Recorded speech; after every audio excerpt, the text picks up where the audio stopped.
జై శ్రీరామ్. అందరికీ నమస్కారం. వెల్కమ్ టు న్యూస్ అఖండ. నేను మీ కస్తూరి శ్రీధర్. సంబాల్ జామా మసీదు. ఈ సంబాల్ జామా మసీదు గురించి ఇప్పటికే మనం 3 వీడియోల్లో చెప్పుకున్నాం. దేశంలో ఇప్పుడు ఇది ఒక హాట్ టాపిక్. 13వ శతాబ్దంలో మన హిందూ చక్రవర్తులు కట్టించినటువంటి హరిహర మహల్ అనే గొప్ప దేవాలయాన్ని కూలదోసి దేనికోసం? మత ఛాందసవాదంతో, మత పిచ్చితో 1520వ సంవత్సరంలో మొఘల్ దురాక్రమణదారుడైనటువంటి బాబర్ చక్రవర్తి ఇక్కడ సంబాల్ జామా మసీదుని అయితే నిర్మించిన సంగతి ఇప్పటికి నేను చాలాసార్లు చెప్పిన. అది కూడా హరిహర మహల్ గోడల మీదనే, అంటే పై భాగాన్ని కూలగొట్టి ఆ గోడల మీదనే ఈ జామా మసీదుని అయితే కట్టారు. సరే, ఈ మసీదు కాదని ఇదొక దేవాలయం అని చెప్పేసి మన హిందూ సంస్థలో కోర్టుకు వెళ్ళడం, కోర్టు కూడా ఈ సంబాల్ జామా మసీదులో ఆర్కియాలజీ సర్వే నిర్వహించాలని చెప్పేసి తీర్పునివ్వడం, ఆ తర్వాత ఆర్కియాలజీ సర్వే అధికారులపైన ఈ జాంబీగాళ్ళందరూ కలిసి దాడులు చేయడం, ఈ విషయాలన్నీ కూడా మనం ఇప్పటికే మాట్లాడుకున్నాం. అయితే ఇప్పుడు మీకందరికి కూడా ఈ న్యూస్ ద్వారా మరొక ఇంపార్టెంట్ విషయాన్ని అయితే మీ ముందుకు తీసుకురాబోతున్నా. అంటే ఈ దేశంలో ఉన్నటువంటి మతోన్మాదులు, హిందూ వ్యతిరేకులు ఏ స్థాయికి దిగజారిపోయినారు చెప్పడానికి ఈ న్యూస్ ఒక ఉదాహరణ. అర్థమవుతుందా? ఈ సంబాల్ పట్టణంలో అల్లర్లు అయితే చెలరేగుతానే ఉన్నాయి.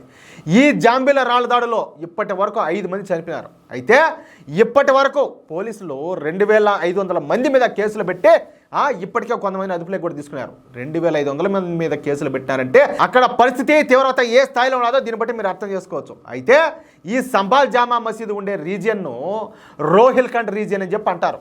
అదేవిధంగా వెస్టర్న్ యూపీ అని కూడా పిలుస్తారు. మన దగ్గర ఈ ఉత్తర తెలంగాణ, దక్షిణ తెలంగాణ, హైదరాబాద్ రీజియన్లు ఉన్నాయి కదా, ఏ విధంగా ఉన్నాయో అదేవిధంగా ఈ ఉత్తరప్రదేశ్లో కూడా 6 రీజియన్లు ఉంటాయి. వాటిలో ఈ రోహిల్ఖండ్ రీజియన్ కూడా ఒకటి.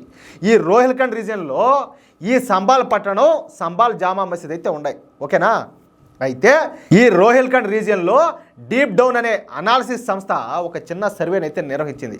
ఈ సర్వేలో ప్రతి ఒక్కరూ షాక్ అయిపోయేటట్టు కొన్ని సంచలన విషయాలు అయితే వెలుగులోకి వచ్చాయి. ఇంతకా ఏంటంటే చెప్పనా, ప్రతి ఒక్కరు కూడా ఈ విషయాన్ని దయచేసి మీకు పుణ్యం ఉంటుంది, ఎవరు కూడా స్కిప్ కొట్టకుండా చూడండి. ఈ పాయింట్ మాత్రం, ఈ సంబాల్ జామా మసీదు ఉన్న ఈ రోహిల్ఖండ్ రీజియన్లో ఇప్పుడు మొదటిసారి హిందువులందరూ కూడా సంఘటితం అవుతున్నారంట. దీంతో భారతీయ జనతా పార్టీ రోజు రోజుకు అక్కడ బలపడుతుంది. యోగి ఆదిత్యనాథ్ గారికి ఇంతకుముందు ఎప్పుడూ లేనంతగా పాపులారిటీ అయితే ఈ రీజియన్లో వచ్చింది. ఎప్పుడూ అల్లర్లు జరిగే ఈ రోహిల్ఖండ్ ప్రాంతంలో యోగి ఆదిత్యనాథ్ గారు వచ్చిన దగ్గర నుంచి శాంతి భద్రతలు అయితే అదుపులో ఉన్నాయని, అడ్మినిస్ట్రేషన్ కూడా బాగుందని ప్రజలైతే భావిస్తున్నారు.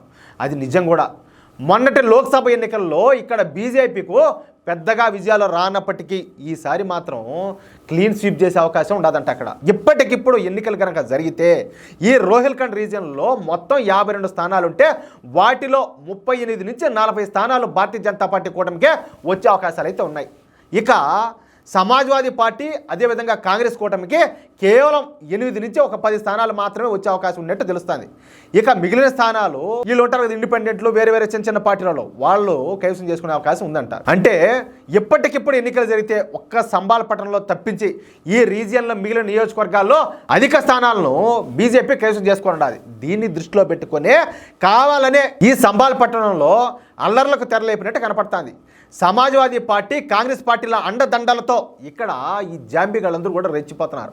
కానీ అది యోగి ఆదిత్యనాథ్ పాలించే రాష్ట్రం అన్న విషయాన్ని ఈ జాంబీగాళ్ళందరూ కూడా మర్చిపోయే ఇలాంటి చేష్టలు చేస్తారు. కావాలంటే కొన్ని వీడియోలో చూడండి, ఎందుకంటే యూట్యూబ్లో అవన్నీ చూపించలేం.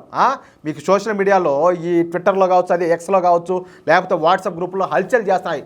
కొడతా ఉంటే ఒక్కొక్కరికి సౌండ్స్ దీపావళి రోజు టపాసులు బెల్లెట్టున్నది ఆ విధంగా వస్తున్నాయి. అది యోగి ఆదిత్యనాథ్ గారి దెబ్బ. తమాషాగా ఉంది, ఒక్కొక్కరికి తమాషాగా ఉన్నా కూడా నీతి, న్యాయం, ధర్మం అనేది ఒకట్లా కాదు, ఒకటి ఉందా లేదా అనిలే.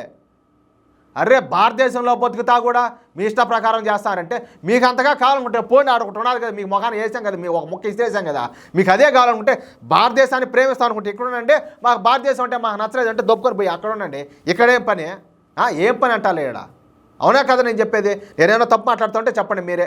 మీకు ఈ న్యూస్ నచ్చితే, అదేవిధంగా నేను చెప్పింది కరెక్ట్ అని చెప్పి మీరు భావిస్తే ఈ న్యూస్ను నలుగురికి షేర్ చేయండి. అలాగే తప్పనిసరిగా ప్రతి ఒక్కరు కూడా మీ యొక్క అమూల్యమైన అభిప్రాయాలను కామెంట్ రూపంలో తెలియజేయండి. ప్లీజ్. జై శ్రీరామ్.